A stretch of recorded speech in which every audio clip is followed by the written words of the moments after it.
DK Shivakumar CM ಆಗ್ತಾರೆ ಎಂಬ ಮೊಯ್ಲಿ ಹೇಳಿಕೆಗೆ ಸಿಟಿ ರವಿ ಲೇವಡಿ ಮಾಡಿದ್ದಾರೆ. ಅವರ ಪಕ್ಷದ ನಿರ್ಣಯ ಮಾಡಿ ಸಿಎಂ ಅಂತ ಒಪ್ಪಿದ್ರೆ ಡಿಕೆಶಿ ಆಗ್ತಾರೆ.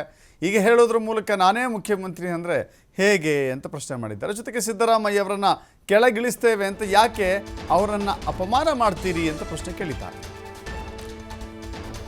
ಸಿಎಂ ಕುರ್ಚಿಯ ಬದಲಾವಣೆ ವಿಚಾರಕ್ಕೆ ಸಂಬಂಧಪಟ್ಟಂತೆ ಕಾಂಗ್ರೆಸ್ನಲ್ಲಿ ಎಷ್ಟು ಚರ್ಚೆ ಆಗ್ತಾ ಇದೆಯೋ ವಿಪಕ್ಷಗಳು ಕೂಡ ಆ ವಿಚಾರವನ್ನು ಮಾತನಾಡ್ತಾ ಇದ್ದಾರೆ.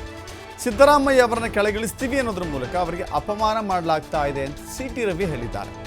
ಇಳಿಸೋದಾದರೆ ಒಂದೇ ದಿನ ಇಳಿಸ್ಬಿಡಿ, ಸಿದ್ದರಾಮಯ್ಯ ಅವರನ್ನು ಕೂರಿಸಿ ಯಾಕೆ ಅಪಮಾನ ಮಾಡ್ತಾ ಇದ್ದೀರಿ, ಬಜೆಟ್ ಮಂಡಿಸುವ ವೇಳೆ ಈ ರೀತಿ ಆದರೆ ಹೇಗೆ ಅಂತ ಸಿದ್ದರಾಮಯ್ಯ ಅವರ ಬಗ್ಗೆ ಸಾಫ್ಟ್ ಕಾರ್ನರಿಂದ ಪ್ರಶ್ನೆ ಕೇಳಿದ್ದಾರೆ. ಅದು ಲೇವಡಿಯ ರೀತಿಯೂ ಇದೆ. ಜೊತೆಗೆ ನೀವು ಮುಖ್ಯಮಂತ್ರಿಯಾಗಿ ಇದ್ದವರು ಅಂದರೆ ಯಡಿಯೂರಪ್ಪ ಅವರನ್ನು ನೀವು ಕೆಳಗಿಳಿಸಿದ್ರಲ್ಲ ಅಂತ ಕೇಳಿದ್ರೆ ನಾವು ಈ ರೀತಿ ಹಾದಿರಂಪ ಬೀದಿರಂಪ ಮಾಡಿರಲಿಲ್ಲ ಅಂತ ಹೇಳಿದ್ದಾರೆ.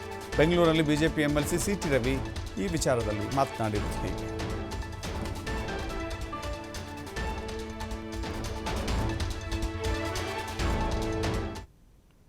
ಡಿ.ಕೆ. ಶಿವಕುಮಾರ್ ಅವರು ಕರ್ನಾಟಕ ಸರ್ಕಾರದ ಉಪಮುಖ್ಯಮಂತ್ರಿಗಳು.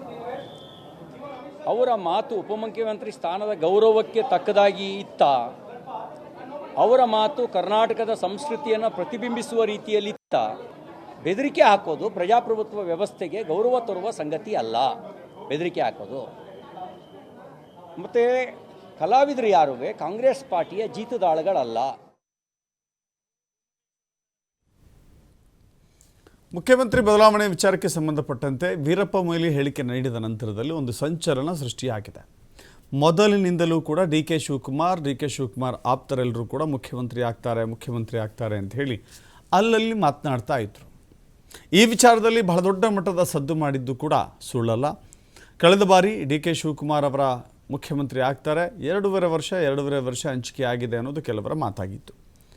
ಹೈಕಮಾಂಡ್ ಮಧ್ಯಪ್ರವೇಶ ಮಾಡಿ ಈ ವಿಚಾರದಲ್ಲಿ ಯಾರೂ ಕೂಡ ಮಾತನಾಡಕೂಡ್ದು ಅಂತ ಹೇಳಿ ಹುಕುಂ ಹೊರಡಿಸಿದ ನಂತರದಲ್ಲಿ ಯಾರೂ ಕೂಡ ಮಾತನಾಡ್ತಾ ಇರಲಿಲ್ಲ. ಮುಖ್ಯಮಂತ್ರಿ ಬದಲಾವಣೆ ವಿಚಾರವೂ ಕೂಡ ತಣ್ಣಗಾಗಿತ್ತು. ಜೊತೆಗೆ KPCC ಅಧ್ಯಕ್ಷರ ಬದಲಾವಣೆ ವಿಚಾರವೂ ಕೂಡ ತಣ್ಣಗಾಗಿತ್ತು. ಇದೀಗ ವೀರಪ್ಪ ಮೊಯ್ಲಿ ಒಂದು ರೀತಿ ಸುಂಟ್ರಗಾಳಿ ರೀತಿ ಬಂದರು, ಒಂದು ಹೇಳಿಕೆಯನ್ನು ಕೊಟ್ಬಿಟ್ರು. ನಿಮ್ಮನ್ನು ಮುಖ್ಯಮಂತ್ರಿಯನ್ನಾಗಿ ನೋಡ್ತೇವೆ, ಅದನ್ನು ಯಾರೂ ಕೂಡ ತಡೆಯೋಕ್ಕಾಗೋದಿಲ್ಲ ಅಂತ ಹೇಳಿ ಒಂದು ಸವಾಲು ಎಸೆಯುವ ರೀತಿಯಲ್ಲಿ ಮಾತನಾಡಿದ್ರು. ಆ ಸವಾಲು ಯಾರಿಗೆ ಅಂತ ಪ್ರಶ್ನೆ ಮಾಡೋದಾದರೆ ಆಂತರಿಕವಾಗಿ ಅದು ಕಾಂಗ್ರೆಸ್ನವರಿಗೆ. ಯಾಕಂದರೆ ಮುಖ್ಯಮಂತ್ರಿಯನ್ನಾಗಿ ಮಾಡುವಂಥ ಶಕ್ತಿ ಈಗ ಕಾಂಗ್ರೆಸ್ಸಿಗೆ ಮಾತ್ರ ಇದೆ. ಆದರೆ ಕಾಂಗ್ರೆಸ್ ನಾಯಕರಾಗಿ ಕಾಂಗ್ರೆಸ್ಸಿಗೆ ಒಂದು ಸವಾಲು ಎಸೆಯುವಂಥ ಕೆಲಸವನ್ನು ನಿನ್ನೆ ಮಾಡಿದರು. ಇದು ರಾಜಕೀಯ ವಲಯದಲ್ಲಿ ಬಹಳ ದೊಡ್ಡ ಮಟ್ಟದ ಚರ್ಚೆಗಂತೂ ಕಾರಣವಾಗಿದೆ. ವೀರಪ್ಪ ಮೊಯ್ಲಿ ಈಗ ಹಾದಿ ಬೀದಿಯಲ್ಲಿ ಯಾರೋ